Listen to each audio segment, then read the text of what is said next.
Estamos de volta nessa sexta-feira, 29 de maio de 2020, ao vivo aqui no seu Ação e Reação, que você pode acompanhar como todos os dias pelo canal 11 da NET, 8 Vivo Fibra, ou pelo www.tvcomsantos.com. E também agora pelo nosso Facebook do Ação e Reação, você pode acompanhar agora no ao vivo às 13h30. Lembrando que vamos ter reprise às 23 horas dessa sexta-feira e também a 1h da manhã de sábado, como todos os dias. E também aos sábados e domingos temos as reprises às 21 horas e à 1h da manhã, você que acompanha pelo sistema NET 11, 8 Vivo ou pelo www.tvcomsantos.com. Hoje eu estou aqui com a advogada, também professora, Rosilma Rodan, pré-candidata a vereadora em Santos, né? E vai ser nossa comentarista de hoje. Boa tarde. Boa tarde, é um prazer muito grande estar aqui, né, usando máscara, para todo mundo saber que é para usar máscara mesmo. É meio desconfortável, mas é absolutamente necessário. E estamos aqui com saudade, né? Fazia tempo que não vinha, né? Sim. Para discutir aí um pouquinho os problemas da cidade, né, Filete? Exatamente. Escreveu um artigo maravilhoso hoje na Tribuna, parabéns. Né? Muito obrigado. Queria agradecer meu amigo Rogério Conde, Boturão, que elogiou o artigo. O Rogério Conde também falou que o artigo está bom e está cirúrgico, né? E vindo do Rogério Conde, que é um advogado, uma pessoa, um empresário da construção civil, eu fico muito contente. Artigo simples, né? Mostrando que temos que trabalhar em prol da população e menos diz que menos falatório, né?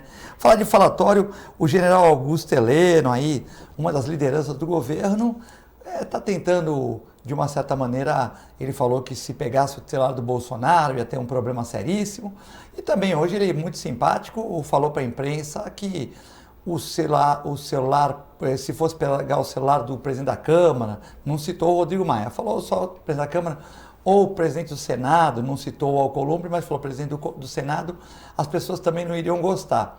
E que ele está tentando fazer um trabalho com a imprensa, porque hoje em dia a imprensa só fala mal do Bolsonaro, então ele já separou a ala das pessoas que vão falar com o Bolsonaro da imprensa, aí vai segurar os pró-Bolsonaros para a imprensa sair em 10 minutos, e aí falou, pô, eu fiz tudo isso, fiquei falando com eles meia hora e tal, aí sai. Augusto Heleno acha que a imprensa só fala mal do presidente. Eu não falei nada disso, eu falei que eu queria separar, porque vai sair briga e tal, que a gente não pode admitir hostilidades, mas que às vezes um xingamento de longe não tem como a gente segurar, como num jogo de futebol, onde a torcida xinga o juiz, xinga o time adversário. Aí ele falou, pô, isso é na imprensa. Augusto Heleno acha normal os xingamentos contra a imprensa. Ele falou assim, então fica difícil para mim trabalhar dessa maneira, tal, e não sei o que. Aí falou que o Bolsonaro às vezes não pensa para falar, mas que é o jeito dele e tal.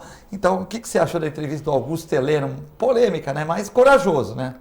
Eu acho que o problema desse governo é que fala demais. E aí eu queria, sabe, Filete? Bom, primeiro só concluir aí em relação ao seu artigo, que eu gostei muito, justamente porque o teu artigo, ele não está ali ofendendo ninguém. Porque hoje as pessoas acham que política é ofender, é perseguir, é denunciar sem saber se realmente aquilo é verdade ou não, né? E você não. Você mostrou os problemas de São Vicente, mostrou inclusive as pessoas que ajudaram na construção ali da Ponte dos Barreiros, que foi o presidente Jair Bolsonaro que liberou o recurso, com intermediação da deputada federal Rosana Vale, que no meu entendimento está fazendo um mandato muito interessante, ela é essa linha, que é a linha, e aqui eu quero fazer uma homenagem à deputada federal, ex-deputada federal falecida recentemente, Mariângela Duarte, com quem eu tive a honra de trabalhar durante 6 anos e depois trabalhei mais 7 anos na parte administrativa da Assembleia, ao todo 13 anos de Assembleia eu tenho, me aposentando por lá. A Mariângela Duarte era uma pessoa que me ensinou a trabalhar na política mais ou menos na linha do teu artigo, que era assim: vamos trabalhar, vamos resolver problemas, vamos ser parte da solução, mas não vamos ficar brigando, porque a população não gosta de briga. Ela sempre falava isso. Você tem que aparecer aos olhos da população como uma pessoa que resolve problemas, e não que cria problemas, e não que fica xingando um, xingando o outro, xingando o outro. Essa é uma lição preciosa. E eu noto que a deputada federal Rosana Vale trabalha na mesma linha. Não sei se por influência, né, que ela outro dia fez uma homenagem a Mariângela, dizendo que ela é a inspiração dela, e inclusive ela apoiou ela, e até a filha dela trabalha com ela, Ana Luísa, um beijão para Ana Luísa, mas é uma inspiração bonita, porque hoje se acha que a política é a arte de se conviver pacífica e respeitosamente opiniões diferentes. Isso é política. O tempo todo a gente faz política. Política eletiva é um tipo de política. Então, essa abordagem do teu artigo mostra que é possível se fazer política, se levantar problemas e se pôr à disposição para a solução desses problemas. Então, achei primoroso esse artigo e sou partidária desse tipo de política. Augusto Heleno, às vezes... outro dia eu estava conversando com um amigo meu, um grande amigo meu, que é filho de militar. E ele dizia assim, Bolsonaro não parece militar fala pouco. Eles são de falar muito pouco e agir muito. Então eu acho que na medida em que eles falam demais, depois recua, pede desculpa, o próprio Augusto Heleno falou a semana passada, agora ele está tentando dourar a pílula. A imprensa exagera, a imprensa põe manchetes sensacionalistas, põe, mas a imprensa é assim, sempre foi. Carlos Lacerda, um jornalista muito conhecido, que inclusive chegou a ser governador do estado da Guanabara, ele era apelidado de Corvo, porque ele derrubou vários presidentes e foi diretamente responsável ou indiretamente responsável pelo suicídio do Getúlio Vargas. Por quê? Porque ele fazia esse tipo de jornalismo, né? Quanto pior, melhor, sempre. Porque alguns jornalistas acham que isso vende, né? É uma questão de a gente ter discernimento e separar o joio do trigo. Então, qual é o jornal sério? Então, antigamente a gente gostava de ler, por exemplo, a Gazeta Mercantil, Valor Econômico hoje, porque são jornais mais técnicos. Agora, tinha também o Última Hora, que era o jornal que a gente exprimia e saía sangue. Então, tem as linhas editoriais. Então, a gente precisa escolher o que vai mais ao encontro do que a gente acredita. Eu acredito que nós temos que ter espírito crítico, não sair por aí compartilhando notícias falsas. Ah, mas fake news não é crime. Não é crime? Depende, porque se for injuriando alguém, difamando alguém, caluniando alguém, é crime sim. E outra coisa, dizem crime contra a democracia. Por que é crime contra a democracia? Porque você vota numa mentira, você não vota num candidato que você diz, ele é assim, então eu escolhi ele assim. Não. Naquele candidato que você escolheu, você sabe se ele é assim? Você sabe se tudo que chegou a você sobre ele é verdade? Aí você descobre que é tudo mentira. Então, que democracia é essa que você está escolhendo enganado? Então, as notícias falsas é muito grave. Tão grave que o próprio STF está fazendo um inquérito, que é a atribuição dele pelo artigo 42, regime interno do STF. E eu queria terminar isso aqui, esse primeiro comentário, dizendo o seguinte: que direita é essa que quer a demolição das instituições? Porque a direita, ela é a favor das instituições e preserva as instituições. Ah, mas o STF não presta. O STF não presta ou alguns ministros têm alguns comportamentos que podem ser crimes, que não foi apurado ainda, pode ser até que seja. Será que todos são criminosos? Será que todos são suspeitos? Será que todos são comprados ou vendidos? Então, não é a instituição que deva ser atacada, é a pessoa que cometeu o crime. É que nem, por exemplo, Presidência da República é uma instituição. O Lula era ladrão, a Dilma era ladra, não sei, não tem nenhum processo contra ela até hoje. Aí, por causa disso, vamos acabar com a Presidência da República, então não se tem mais, então vamos voltar à monarquia. Não é isso, a instituição da República, a instituição da Presidência da República tem que ser mantida. O que temos é que saber votar melhor, fazer valer nosso direito de chegar à verdade, nós temos direito à informação garantido pela Constituição, e esse é um direito inalienável, porque só dessa forma poderemos escolher de verdade, só dessa forma poderemos valer a democracia. Porque com mentira, nós estaremos sempre elegendo um mito e não uma pessoa de verdade. Aí eu pergunto, mitos governam? ideias são mais importantes que pessoas? Não, as pessoas é que realizam as ideias. E as pessoas é que afundam um partido. Não adianta um partido ser ótimas ideias e na hora de exercer essas ideias roubam, desviam dinheiro público, enfim. Então, eu queria pontuar isso porque o seu artigo, no meu entendimento, mostra isso. Mostra uma realidade que a gente conhece de São Vicente. Você não apontou o dedo para ninguém. Você se põe à disposição, você que é um cara de sucesso na sua área, está disposto a sacrificar, né, a sua vida privada, enfim, em prol da cidade, e ainda a única coisa que você mencionou ali foi um elogio, tanto ao presidente quanto à deputada federal, que ajudaram lá com recursos para a construção da Ponte do Barreiros. Então, eu acho assim, é possível fazer uma política digna, honesta, competente. Queria agradecer ao Jornal Tribuna, os elogios da Rosema, que eu não sou merecedor. O Jornal Tribuna que publicou hoje na página 2, na Tribuna Livre, o artigo São Vicente merece mais. Bom, queria mandar um abraço para o Armando Gomes, que está vendo o programa Se Recuperando, para o Pedro Macedo, que vê todo dia o programa, que fazia parte da bancada do futebol aqui, o Passarinho, o Paulo Alberto e o meu amigo Zeca do Jornal Vicentino, todos eles acompanhando o programa aqui. Lembrando que faz hoje, no dia 28 de maio de 1959, a Portuguesa Santista encerrava a sua excursão na África, fazendo o último jogo, onde ganhou de 9-1. Então a Portuguesa Santista é chamada de Fita Azul, porque no dia 29 de maio, a Portuguesa teve o título de Fita Azul do futebol brasileiro. Parabéns à nossa Portuguesa Santista aí pela essa glória, essa conquista aí, nesse campeonato que foi conturbado, porque a Portuguesa Santista tinha jogadores de cor e não deixavam a Portuguesa jogar em alguns estádios, tal, foi conturbada, mas ela fez 15 jogos e foi chamada de Fita Azul por excelentes vitórias na África. Então, parabéns à Portuguesa Santista, que em 59, nessa data de hoje, se sagrou aí vitoriosa num torneio na África, né? Bom, agora nós vamos discutir aqui sobre isolamento, sobre fases de isolamento, né?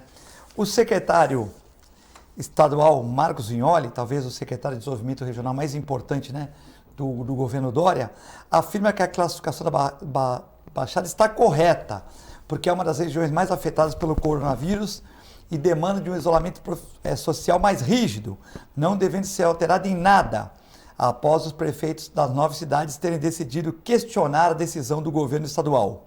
Com isso, os municípios serão inseridos na zona vermelha, ou seja, a zona de alerta máxima.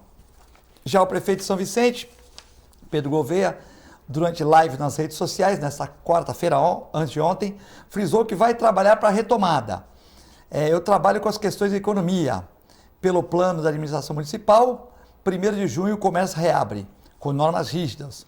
8 de junho, shoppings, galerias voltam a funcionar. No dia 20, praças de alimentação, bares, restaurantes. E no dia 10, todo o programa será reavaliado. Segundo o Pedro Gouveia, com participação do secretário Paulo Roberto Duarte Bonavides, o plano será um projeto de lei que será enviado para aprovação na Câmara Municipal de São Vicente.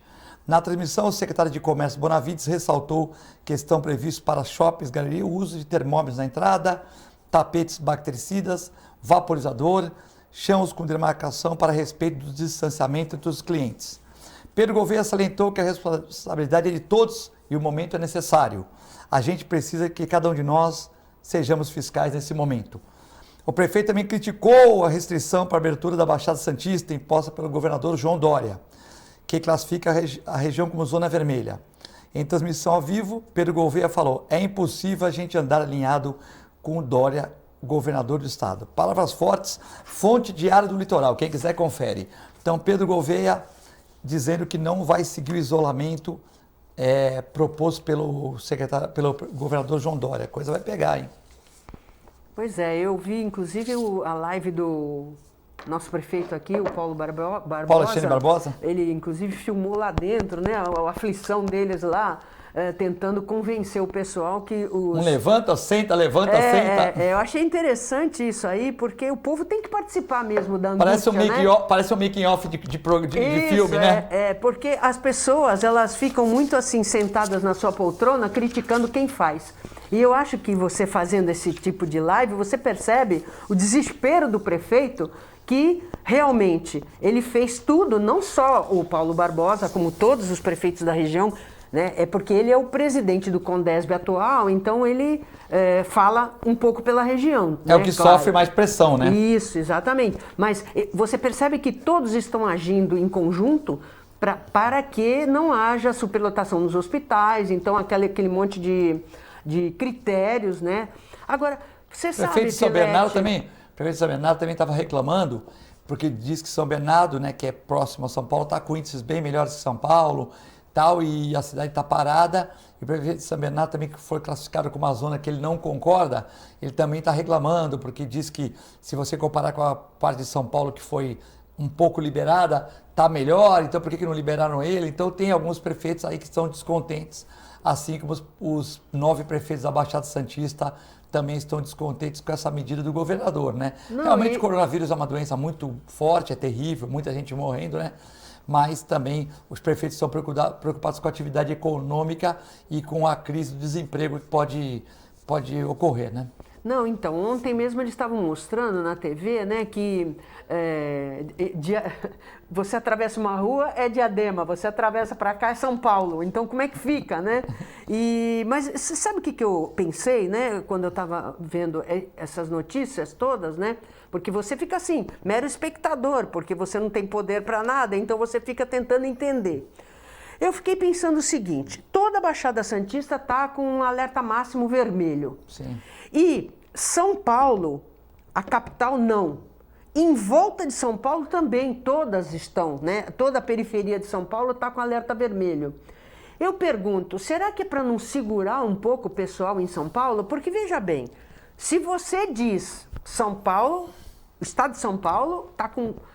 Me parece, a última vez que eu vi, estava com 1/4 dos casos de mortos no país. 6 mil e poucas mortes no estado de São Paulo, né? Então, nós não... Que é o epicentro do coronavírus no país, né? Isso. Até porque tem aeroportos que chegam mais gente do mundo. Que a doença começou pelas pessoas que foram viajar para fora, estrangeiros. Exato. E brasileiros que foram para a Europa, enfim. Começou por aí. Isso. Então, São Paulo, sem dúvida, é o maior fluxo do Brasil, né? Exatamente. Até porque tem 44% do PIB, enfim. E aí começou por São Paulo e a gente sabia que São Paulo, você vai comparar São Paulo, vamos supor, com Mato Grosso. Mato Grosso não tem tanto fluxo de pessoas como o estado de São Paulo. São então é natural que São Paulo mesmo seja o epicentro mesmo, porque é a maior cidade, uma das maiores cidades do mundo, tem aeroportos, tem muita gente chegando, então é lógico que... Inclusive, o pessoal chegando de férias, Sim, pelo aeroporto de São Paulo, chegaram no aeroporto de São Paulo e foram para o interior, quer dizer, então foi... E quem foi para o carnaval também no Rio de Janeiro, ou quem foi para o carnaval de próprio São Paulo, que é um bom carnaval, e já sabiam que tinha doença no mundo. Exatamente. E aí a doença se espalhou no estado. Exatamente. Então, eu penso assim, apesar de São Paulo... porque São Paulo, pelo que eu vi nas notícias, né, que às vezes a gente não sabe direito se as notícias são verdadeiras, até que ponto, mas a gente tem que partir dos dados oficiais. São Paulo está bastante preocupado com o número de leitos, né? Eles, inclusive, na capital, eles fizeram parcerias com hospitais particulares, então eles incrementaram bastante o número de leitos e tudo mais. E então, eu acho que a preocupação ali, talvez, da Zona Vermelha é segurar as pessoas em São Paulo, para evitar esse fluxo. Porque, imagina, a Baixada Santista fala, tá ótimo, beleza, vamos abrir o comércio. O pessoal de São Paulo, os 25 milhões que são a Grande São Paulo, vai descer tudo para a Baixada. É um pensamento importante, porque se pega um fim de semana, pô, aqui tá vermelho, o Santos tá ótimo, vamos para lá. Exato. Ou São Vicente, ou Guarujá, né? Pode ter pode ser uma estratégia isso, né? É muito difícil a gente entender o problema. Por exemplo, eu entendo que nós erramos, eu vejo vários infectologistas, Caseiro, Stanislau, o o Ricardo Aide, eu vejo especialistas eu li sobre uma doença no Senegal, a mortalidade está 0,42, porque o Senegal não tem governador comprando respirador barato e nem governador comprando respirador superfaturado, lá não tem. Então, como é um país pobre, mais pobre que o nosso e mais sujo que o nosso, sujo em sujeira, não na política eles devem ser até melhor, mas o que acontece? Então a secretária de saúde, ela fez um protocolo para todo mundo, geralmente a pessoa desses países são magros. Então, o que acontece? Talvez eles não tenham tanto problema, mas também tem o problema da pressão alta, pela etnia, enfim, tudo é complexo. Então, ela fez o tratamento com azitromicina zinco e para as pessoas que podem a cloroquina. O que aconteceu? Eles estão salvando muita gente. Aqui eu acho que teve um erro. O primeiro erro foi a questão do carnaval, que já se sabia e não tomou-se providência. Mas tudo bem, envolve muito dinheiro, a gente sabe que é complexo, né? Escola de samba, é complexo. Mas enfim. Depois também, nós devíamos ter feito uma quarentena no começo da doença, porque a gente poderia até fazer um lockdown de um mês, porque as empresas dariam férias coletivas, aqui a TV daria férias coletivas, passaríamos reprise. Uma clínica veterinária funcionaria na emergência. E um mês as pessoas aguentariam, porque férias, seguro-desemprego, o governo poderia, como ele fez também, a pessoa pode ficar 2 meses em casa e o governo paga, desde que o patrão garanta 1 ano de trabalho depois, pode trabalhar 30%, 50%, vários níveis.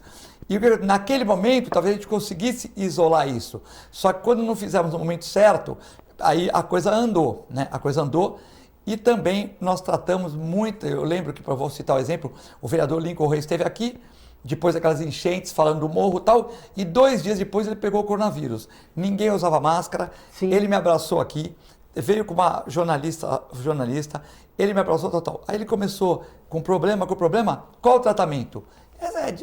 Dipirona, melhoral, chazinho de guaco, com todo respeito e tal. E só procurar o hospital quando já tivesse com dificuldade respiratória, que aí já está grave, já vai direto para UTI. Os ricos, eles foram no Einstein, o médico fez o exame lá de R$200, cobrou 800 a consulta, dita pelo Marcos Alonso, e passou. Zinco, cloro e azitromicina. O cara, pô, mas cloro? Meu amigo, o cara que é militar, está lá na Amazônia, toma durante 1 ano. Ah, mas se sentir taquicardia, gastrite, toma um omeprazol antes e a vida segue. 5 dias só não vai matar ninguém. Lógico, até Coca-Cola você tomar demais pode matar, evidentemente, né? Você vai, enfim. Aí eles começaram a tratar no Einstein. Então, os caras que tinham conhecimento, não precisava ser rico não. Basta conhecer um bom infectologista, tal. O cara fala, pô, eu sou carroceiro aqui e tal. Era capaz do médico dar uma amostra grátis e o cara ficava bom. E aquele que respeitou, que não foi no hospital, que seguiu, às vezes melhorou, porque o cara é forte, o Lincoln tem 40 anos, magro, atlético, assim, questão de sobe morro, desce morro, jovem, se curou, parabéns para ele. E o cara que tinha alguma comorbidade, algum problema, ele foi para o hospital. Quando chegou no hospital, já está grave. Então, nós nos preocupamos muito, que tem que se preocupar com o respirador, com tudo isso. Mas eu acho que não foi feito um protocolo. Ah, mas tem contraindicação. Querido, nós estamos na guerra, meu. A guerra é dentista receitando, veterinário receitando, é cachorro miando, não é isso? Na guerra é guerra. A guerra é guerra. Nós estamos com a guerra. Nós temos nós temos morador de rua, que também é uma guerra, porque nós estamos perdendo todo dia, tem mais gente na rua, são irmãos nossos, tal. É uma guerra que nós estamos perdendo, estamos gastando, estamos perdendo. Agora, esta é uma guerra, então teria que ter um protocolo para as pessoas. Mas o cara pesa 200 quilos e está numa cama. Peraí, aí é outra coisa. Tal. Talvez uma videoconferência, que a pessoa pudesse entrar num sistema e, por exemplo, falar com... Porque a pessoa às vezes é simples, não tem, mas sempre tem alguém onde ela trabalha, uma pessoa que vai ajudar. Então, o que acontece? Poderia entrar num sistema e o médico falar com a pessoa, como é que você está? Pô, eu estou sem gosto na boca. Pô, gripe deixa você sem gosto? Pô, eu estou com muita dor de cabeça. Gripe deixa com muita dor de cabeça? Pô, eu estou com secreção, estou com tosse. Tá dando o quê? Tá dando H1N1? Também, então... Mas a azitromicina serve para H1N1? Serve. O zinco serve? Serve. Então, assim, faria um tratamento. Antigamente a pessoa chegava com sintoma de gripe, já tomava o Fluimucil. Por quê? E se não fosse o resfriado, também tomava junto. Sim. Então, acho que nós erramos o tratamento. E eu posso falar com o médico veterinário, Sim. que muitas vezes o cachorro chega lá com uma diarreia de sangue e você fala para o cachorro é vacinado? Não. Pode ser a parvovirose, pode ser tal. Então, e pode ser também que ele comeu um bolo estragado, pode ser que ele comeu uma baratinha com veneno, tal. Você vai fazer o quê? Pô, o que é o pior? é a parvovirose, vamos colocar no soro, vamos dar um antibiótico. Tal. Se for uma coisa menor, você já está tratando de tudo. Até você ter o exame de sangue, até você ter uma tomografia, um raio-x, se for necessário, até você ter um exame daquelas fezes, você já trata. Você não vai falar, olha, vai para casa, que eu vou examinar as fezes aqui, pronto, eu vou esperar o exame de sangue e tal. Na noite o cachorro tem a diarreia de sangue abrupta, morreu. Olha, realmente era parvovirose. Não, pô, você já tem que tratar com o mais difícil. Perfeito. E fazer um tratamento mais difícil, porque se for o bolinho de fubá que ele comeu, no dia seguinte ele vai estar bom. Porque se for uma coisa mais grave, você já está tratando. Você já interveio. E você até explica os 3% que vão morrer. Que 3% dos cachorros de parvo, ou seja, 3% dos cachorros com diarreia de sangue, vão para óbito. Desse, que se for parvo, vai 30%. Então, você já está explicando para esses 3% que são os da parvovirose, 5%, que o animal dele tem uma chance de óbito, porque ele não vacinou, tal, que você vai fazer o máximo. Então, eu acho que nós nos preocupamos muito com o respirador, desculpa, muita gente respirador, o outro secretário de saúde também não falava, era meio total. Eu acho que tinha que fazer um protocolo, tá? Essa tese é defendida pelo Clemente, é defendida pelo Marcos Alonso, vários amigos meus defendem essa. É lógico, o infectologista, Rosimir, ele não pode falar isso. Por exemplo, eu sou infectologista como caseiro, presto serviço para o Estado e para a Prefeitura. Eu não posso falar às vezes o que eu penso, porque ele tem estatística, ele tem dados, ele segue uma norma do governo estadual, não pode sair falando um monte de coisa. Então eles vão tudo pela teoria e estão certos também, são pessoas que estudam. Mas eu acho que nós demoramos muito para tratar. E aí o que aconteceu? Você vê que agora já estão liberando tratamento, agora tá, porque, ou seja, mas nós estamos com o problema, começou no dia 19, quer dizer, começou a parar tudo no dia 19, o problema começou em março, e final de fevereiro, ou seja, nós perdemos tempo, porque estudo, gente.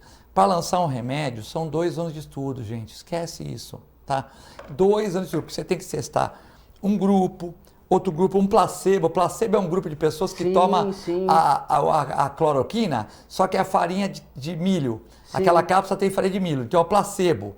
Porque aí você pega o placebo, o cara melhora. Bom, então não melhorou com a cloroquina, melhorou com o placebo, certo? Então tem que fazer teste, isso demora 2 anos, nós estamos na guerra, não dá para esperar 2 anos. Se fosse uma guerra, os Estados Unidos não ia esperar 2 anos para lançar uma arma. Exatamente. Eu ia falar assim, pô, mas nós temos uma arma nuclear, uma arma tal, mas já testou? Não tá. Joga lá e vamos ver o que acontece. Não é aqui na gente, é nos outros, como fizeram aquela sacanagem lá em Hiroshima e Nagasaki, ou seja, na guerra contra o vírus, agora não é guerra contra o ser humano, a guerra contra o ser humano é lamentável, é uma coisa triste, mas uma guerra contra um vírus, nós temos que tentar trabalhar na marcação alta, não podemos deixar a pessoa vir para o hospital. Sim. Se a pessoa vem para o hospital, lógico que mesmo assim vão ter pessoas que vão vir para o hospital, mas se começa a deixar todo mundo vir para o hospital, quando chega no hospital, a chance é muito difícil, né?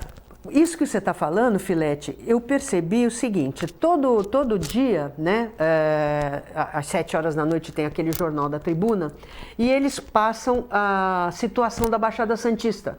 E eu estava achando muito interessante que o número de casos recuperados da Praia Grande é 1000 vezes maior do que todas as outras, inclusive Santos. E eu estava assim, puxa, mas por quê, né? E ontem o Mourão explicou por quê. É nessa linha que você está falando. Eles têm um serviço de médico da família, quer dizer, eles têm um serviço de que os médicos vão na casa das pessoas. Então, as pessoas entram em contato com a prefeitura, olha, eu estou assim, assado.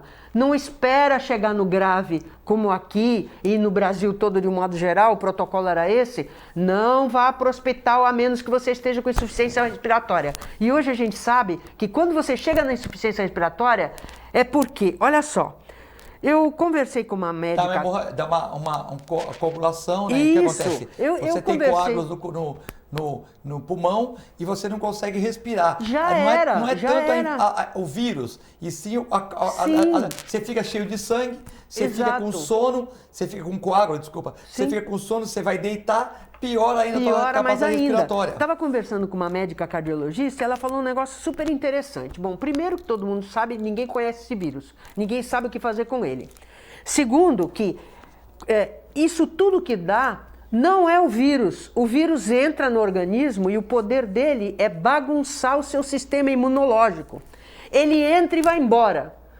Quando chega no pulmão, o vírus não está mais no organismo. Tanto é que tem gente que está no hospital e faz exame e dá negativo, porque ele já foi embora. Mas ele já causou problemas no organismo, O né? sistema imunológico fica louco e olha, uma coisa interessante, diz que quanto mais alta a imunologia, pior para o indivíduo. Por isso que as crianças não têm nada e são assintomáticas, porque o sistema imunológico das crianças é muito fraquinho ainda, então não dá aquela reação, porque o vírus causa como se fosse uma doença autoimune, o organismo começa a se destruir ele mesmo. E essa história do pulmão, que a pessoa fica com falta de ar, já é isso, como você falou, dá trombo, coagula, porque é tudo o organismo se defendendo do vírus que já não está mais no organismo. Tem uma doutora Anis que nós passamos aqui outro dia, ela defende o uso da cloroquina no começo. E tem uma outra professora brasileira que ela defende o uso de anticoagulantes. Sim, ou seja, para você prevenir os coágulos. Mas o cara não tem, tudo bem, mas você vai esperar chegar, é igual uma poupança. Sim, exato. O cara vai pôr o dinheiro lá para quê? Porque ele é burro? Não, ele vai pôr o dinheiro lá porque quando ele ficar mais velho, quando ele casar, quando ele quiser concluir aquele sonho daquela viagem, ele vai lá e pega o dinheiro no banco.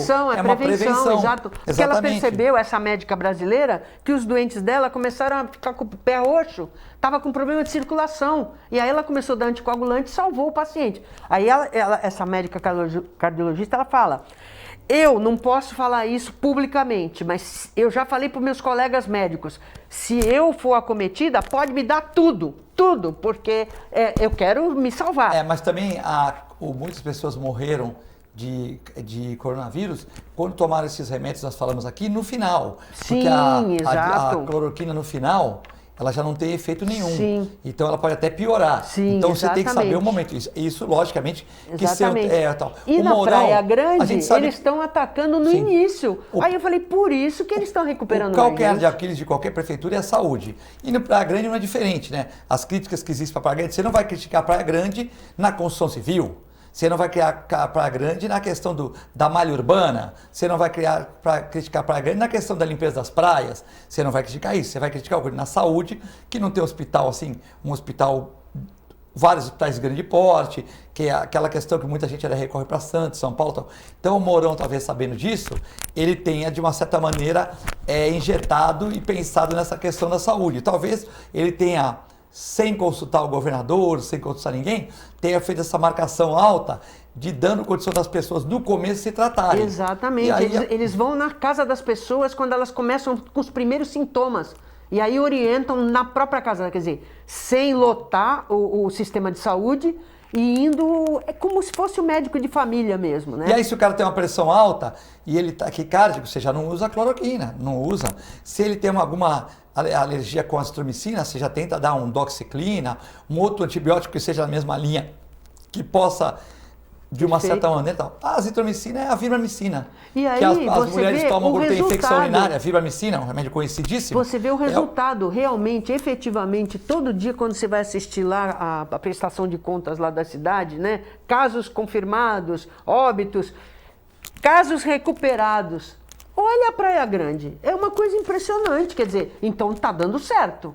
Não fala muito isso, que é capaz do pessoal se internar lá, aí o Mourão vai mandar a conta aqui pra TV. Não, mas é uma como? questão assim, eu acho assim, eu sou muito assim, sabe, Filete? Eu sempre estou olhando para ver se tem alguém fazendo melhor do que eu para copiar. Não, e você é uma pessoa inteligente, como você é professora e você é descobridora de talentos dos menores, Sim. Você vai fuçar por que está melhorando um lugar e não melhora outro, porque né? é tão diferente, eu falei, caramba, que número é esse da Praia Grande? Aí ontem ele explicou, eles atacam no começo. Como o Clemente falou, como eu falei desde o começo aqui da pandemia, que teria que tratar no começo, como os países pobres, Senegal e outros países, os Estados Unidos esperou. E 100 mil mortes. A Europa estava no olho do furacão. Nós tivemos tempo para pensar, porque a doença demorou um pouco para chegar aqui. Sim. Então, só que assim, na medicina, às vezes a pessoa tem que ser um pouco, tipo assim, um pouco arrojado. Por exemplo, eu acho que os secretários, com todo o respeito de saúde, que nós, os ministros, o Mandetta é muito simpático, você vê que é um cara culto, um oncologista culto, tem firmas de material, é um cara inteligente, os dois, né, inteligentes. Mas só que eu achei que eles demoraram muito para tomar uma postura assim de guerra, eles demoraram muito. E a gente, nessas questões, tem que ser um pouco mais, né, o estadista, a pessoa tem que ser um pouco mais arrojada. Sim. Porque eu acho que eles faltou arrojo, né? Faltou arrojo, faltou muita preocupação com tal. E agora a gente vai ver um monte de governador aí sendo investigado pela Polícia Federal. Não todos, né? Parece que em Minas Gerais os respiradores vieram barato lá. Agora, Minas Gerais, você agora falou, me lembrei. Minas Gerais também aconteceu isso. Quando tinha um caso, um morto, eles já fecharam tudo, fizeram quarentena, fizeram lockdown. E eles também parece que estão obtendo mais sucesso do que os outros estados. O Romeu Zema falou que espirrou, testa. Né? Então, talvez a população também é menor. Assim, a gente comparar Belo Horizonte, que é uma cidade enorme, mas com São Paulo, né? Então, assim, eles têm uma facilidade que também tem muita região agropecuária, com mata, que isso faz uma certa filtragem, né? Então, assim, talvez o pessoal de Minas seja mais obediente nas questões aqui é muito grande a região, talvez eles tenham outras características que nós não tenhamos aqui, né? Mas os respiradores lá foram bem baratos, né? E o Romeu Zema, que está se mostrando assim um governador com critérios e tal, que eu acho que é importante a nova política, né? E ele diz que ele não perdeu tempo. Ele outro dia foi entrevistado, eu assisti, ele disse, aqui a gente não perdeu tempo. Porque eu acho que é isso que você está falando o tempo todo. Na medicina, quando você trata com vida, né? Você não pode perder tempo. Você tem que ser arrojado, audacioso, né? Para salvar vidas. E às vezes 1 segundo é a diferença entre a vida e a morte. E lá ele teve essa coragem. E parece que deu resultado. Talvez o Jair Bolsonaro, nosso presidente, ele não soube explicar, como nós estamos aqui explicando, com calma, essa questão do tratamento avançado e tal. Ele falava, eu tomo, minha mãe tem cloroquina até na orelha, qualquer coisa eu empurro, ela falou brincando. Se você quiser, toma tubaína. Então essas brincadeiras, lógico, para o cara que entende, a gente entende, mas isso é uma brincadeira que às vezes a pessoa não entra na mente da pessoa, tem que realmente explicar que é uma questão de guerra, que nós temos que a cloroquina não... A maioria das pessoas que tomam não faz mal, que nós temos que tentar no começo, que aí só assim nós vamos ter as pesquisas corretas, que para fazer pesquisa de um remédio, ela age para lúpus, age na malária, porque é um antiviral, né? Se ela age para o Covid-19, ninguém tem assim o trabalho científico, mas um trabalho científico demora 2 anos para ser feito, e não há 2 anos. Então nós temos que, de uma certa maneira, arriscar. Logicamente que não vai arriscar para todo mundo, e logicamente que também não é todo mundo que pode tomar. Mas quem quiser e achar que deve, no começo, com a ajuda de um médico, eu não vejo por que não, né? Agora você vê... Mas se politizou, né? Você disse que demorou, né? Então, por exemplo, na minha humilde opinião, né? Saiu o Mandetta, entrou o Nelson Teich. Isso. Que, pelo que eu li, ele é que teria sido indicado para ser o ministro da Saúde desde o começo. Foi ele que assessorou toda a parte da saúde desde a campanha. Só que o Mandetta foi indicado para agradar o Rodrigo Maia, porque era do mesmo partido. Mas o Nelson Teich seria a pessoa indicada. Ele ficou apenas 1 mês, né? E ele, o último pronunciamento dele antes de pedir demissão, ele foi claro, ele falou, nós vamos mudar o protocolo, vamos começar a atacar as pessoas que ainda estão com sintomas leves e não esperar ela agravar e precisar ir para a UTI, porque a gente economiza profissional de UTI, que é um profissional altamente especializado, e a gente não tem em quantidade, e podemos salvar mais vidas. Quer dizer, ele estava no caminho certo. Em 1 mês, ele já tinha chegado lá. Com certeza, com certeza. Bom, você já sabe, você pode ligar aqui mandando perguntas para a Rosilma, você de Praia Grande, Guarujá, da Baixada Santista. Se você está fora de Santos, coloca o 13 na frente. Se você está em Santos, 997 11 5545. O nosso WhatsApp, você pode mandar mensagem que nós vamos lê-las agora no segundo bloco. O intervalo é muito rápido, já voltamos.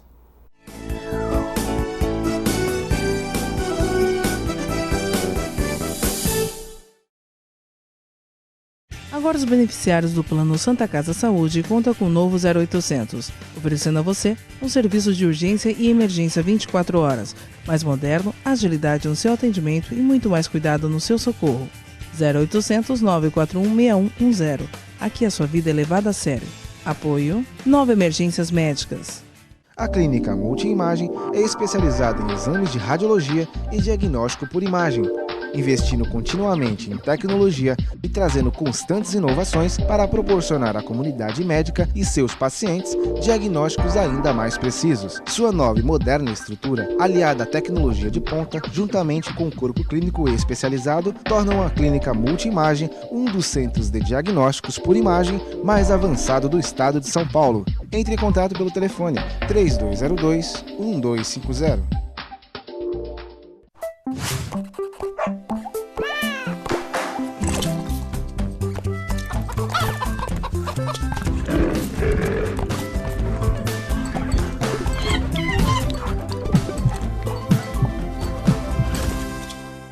Olá pessoal, hoje vou falar para vocês que gostam de animais, que querem se inserir no mercado pet.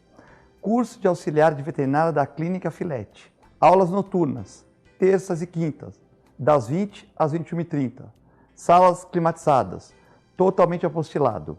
Maiores informações pelo telefone 3227-5770 ou pelo e-mail filete, com 2 T's, @filetenovamente.com.br.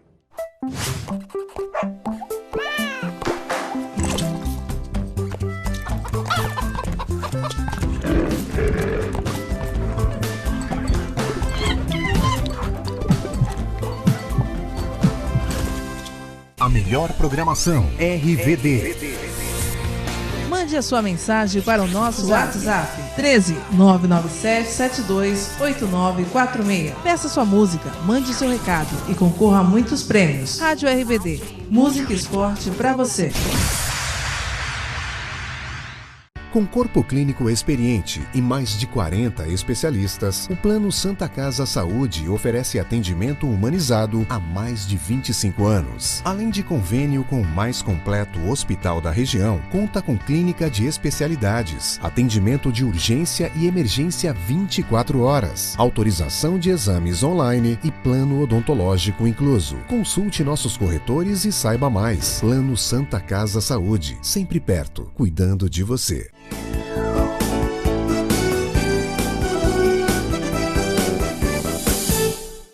Estamos de volta na Ação e Reação, dia 29 de maio de 2020, com a professora advogada Rosima Roldan. Uriel Vilas Boas, o programa está em alto nível, como sempre. Os animais de estimação, Filete, qual é o risco da convivência com infectados? O vírus causa mais riscos a que idade? Olha, os animais, eles trabalham como fômite, Uriel. Então, por exemplo, eles trabalham como se fosse um sapato, uma caneta, né? Não comparando, evidentemente. Mas se eu estou com coronavírus tossindo essa caneta, ela fica aqui uns 2, 3 dias com vírus. É igual o cachorro. Então, você que tem animais de estimação, eu também escrevi um artigo na Tribuna, mas não é de hoje, sobre os animais na pandemia e os nossos melhores amigos animais durante a pandemia. São 2 artigos distintos, um em cada mês. Se vocês quiserem, eu mando pelo WhatsApp aqui da TV. E nesse artigo eu cito que você deve deixar seus animais dentro de casa. Se você não conseguir, um animal estressado, ele tem que defecar na rua, ou tal, você leva a sua pazinha, material de limpeza, e você não deixa ele encostar em nada, árvores, paredes, Rosima, porque é mais fácil, você só limpa a patinha quando chegar em casa com sabonete neutro. O álcool gel tem dado alergia a alguns cães, né? Então, é isso aí. Procura sair num horário mais tranquilo, tipo bem cedinho ou à noite. Evita que ele fique lambendo tudo que vê pela frente, vai ser aquele passeio meio chato para o cachorro. Ele vai fazer suas necessidades fisiológicas, quando o cachorro não consegue fazer em casa, você as limpa e também você, de uma certa maneira, não deixa ele encostar em nada, muro, árvores e tal, para você evitar a contaminação do coronavírus no corpo dele, entendeu, Rosima? Aí nas patinhas você limpa em casa, né? Bom, nós temos um assalto, um roubo, desculpa, de moto, na verdade um furto de moto no Bitaru, né? Em São Vicente, para você mostrar a frieza das pessoas, né? Tá ali a moto parada no Bitaru, uma rua do lado estava asfaltando, né?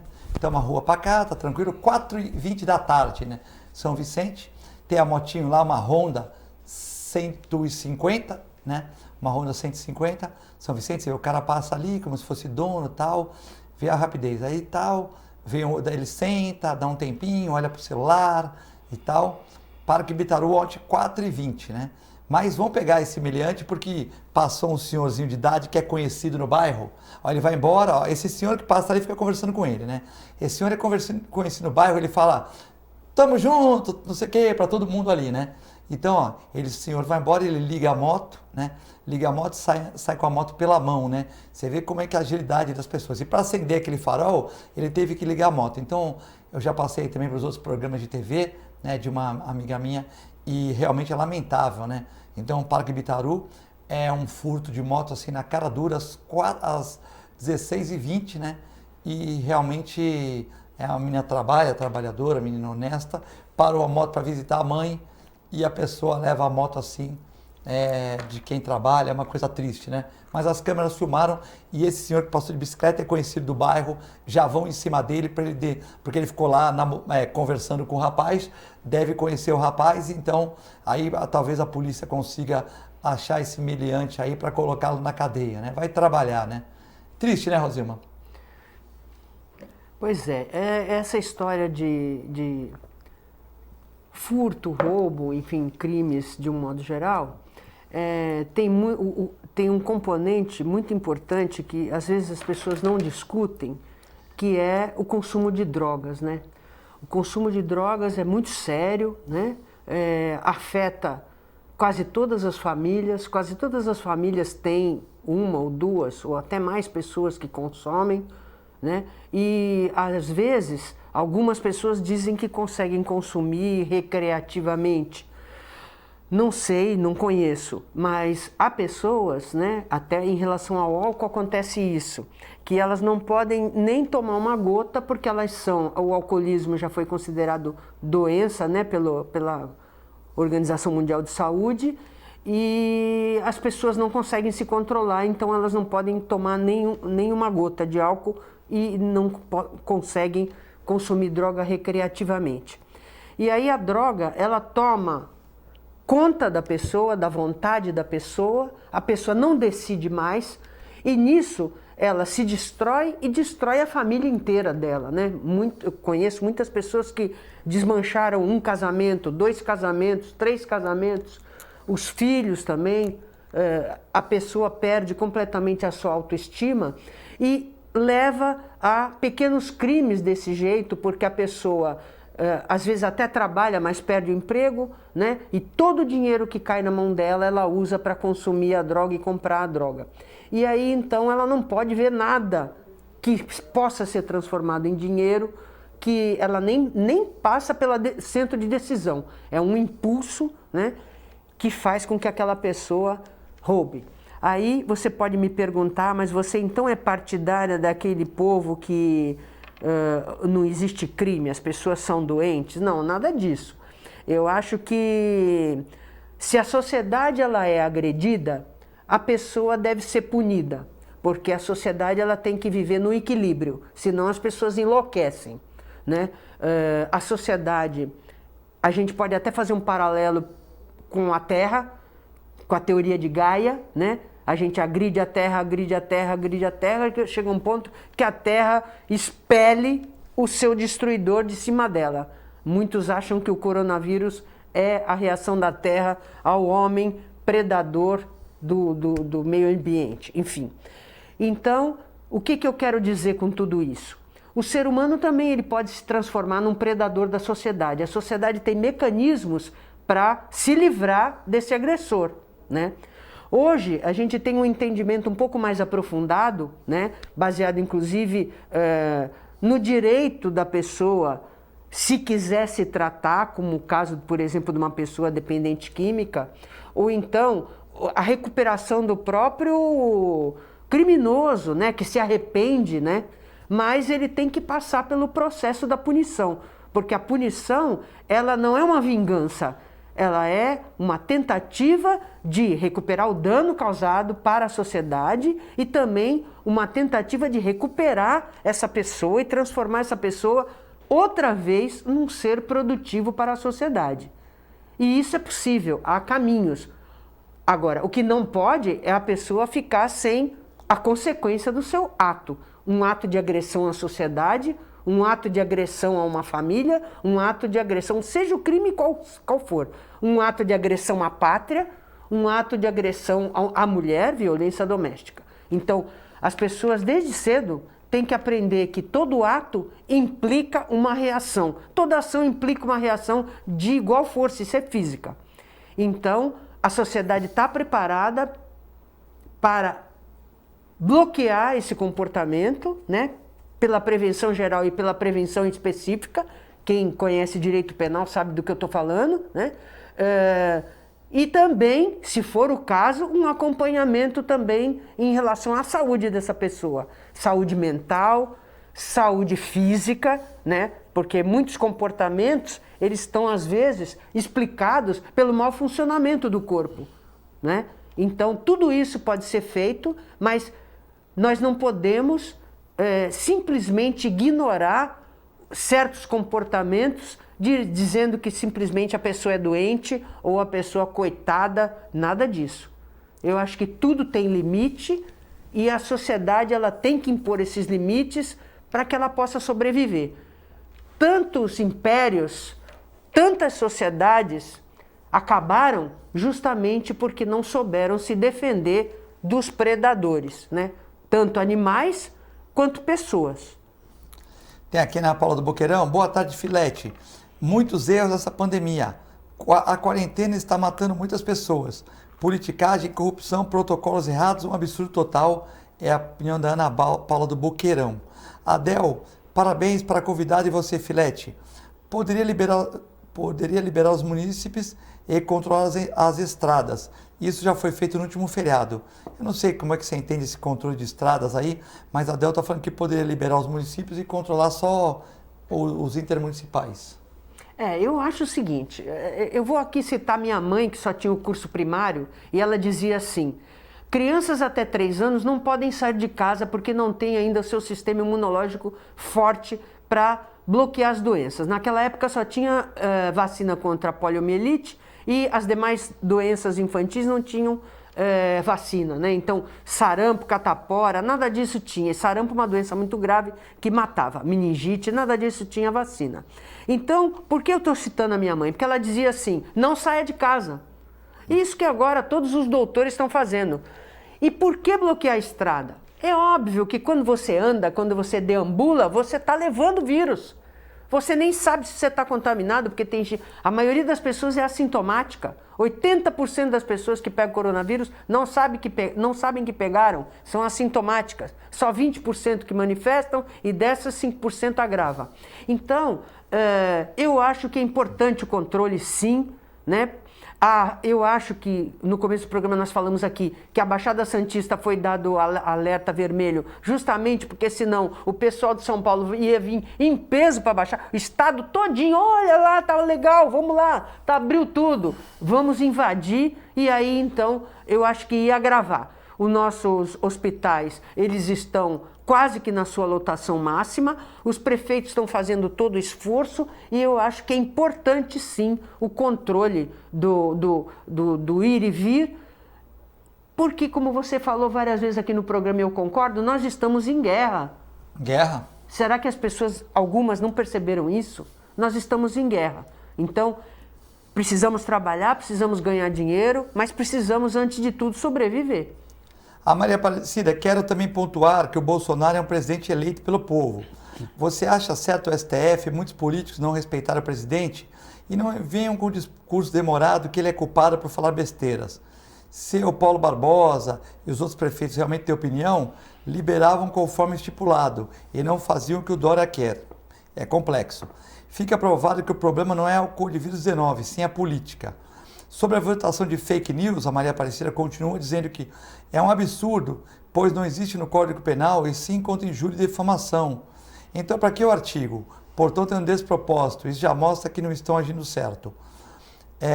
Ou será que liberando a capital movimentos comércios, pois as cidades vizinhas, sem trabalhar, iriam para São Paulo? Então, ela está dizendo assim que também, se aqui não trabalha, será que as pessoas não vão para São Paulo? Então, é meio complexa essa questão de liberar uma cidade e não liberar outra, né?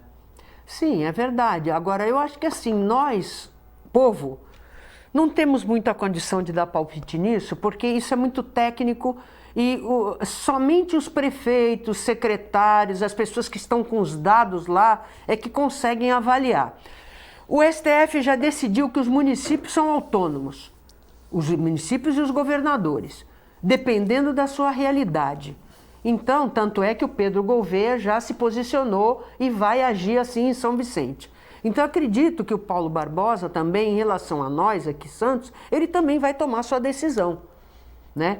Claro que tudo que ele faz como prefeito qualquer coisa que ele fizer que der errado vai cair sobre as costas dele, ele vai responder. Então ele tem que pensar muito bem. Agora nós que estamos aqui na janela só vendo a banda passar, eu acho até um pouco irresponsável a gente ficar dando palpite. Ah, libera, ah, não libera, ah, porque é bom, ah, porque é ruim. A gente não tem dado nenhum.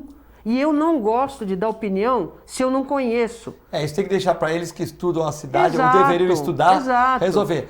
Exatamente. Nós falar, abre, não abre, porque a Praia Grande está melhor, não está melhor, isso aí é um convencimento que tem que ser feito para o governador. E a gente, né, Filete, eu sou uma pessoa curiosa e estou sempre disposta a aprender. Eu acompanho o noticiário muito detidamente e procuro ver todos os que falam, todos os que não falam. Aliás, em relação ao que a Aparecida falou, acho importante, o Maia ontem falou uma coisa interessante.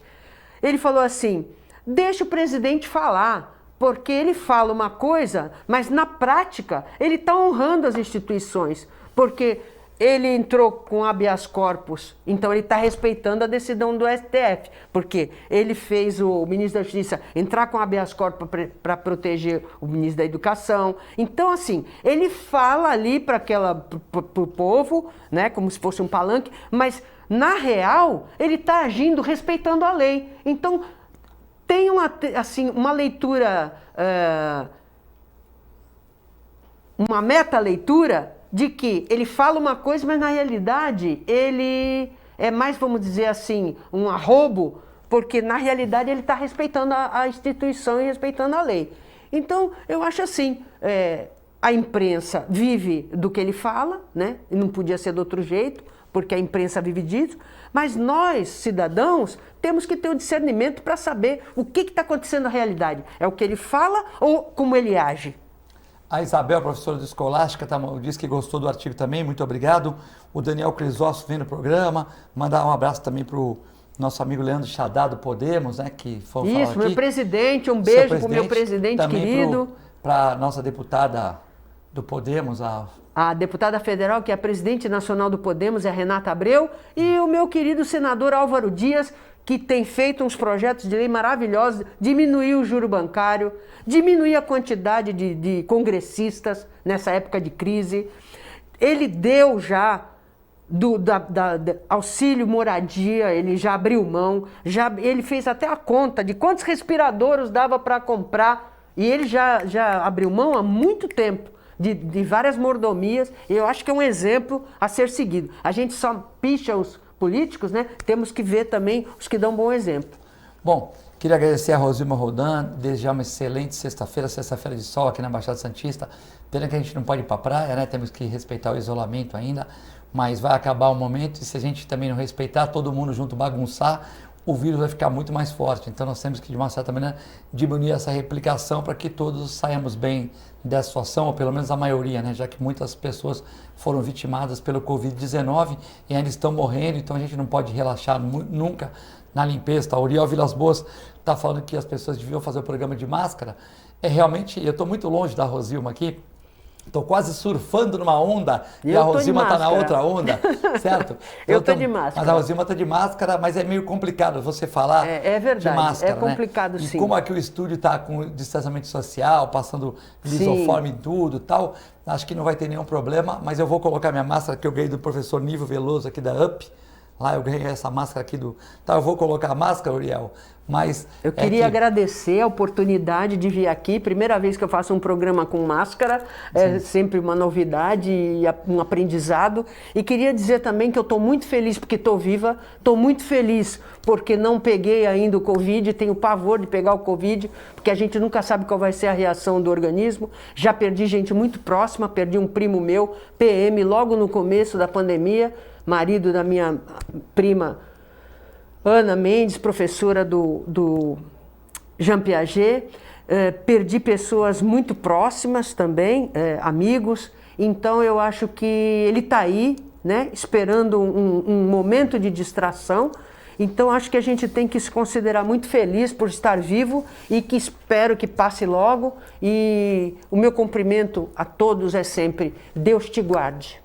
E que o Espírito Santo, Jesus Cristo, Deus ilumine nossos políticos para a gente consiga brigar menos, né, e cuidar mais da população nesse momento de crise, preocupar mais com os empregos, com o tratamento, com os respiradores, em vez de ficar brigando se é cloroquina, se não é cloroquina, se é tubaína, se é Coca-Cola, que realmente isso não vai levar a nada e só vai levar ao próprio desgaste deles, da população.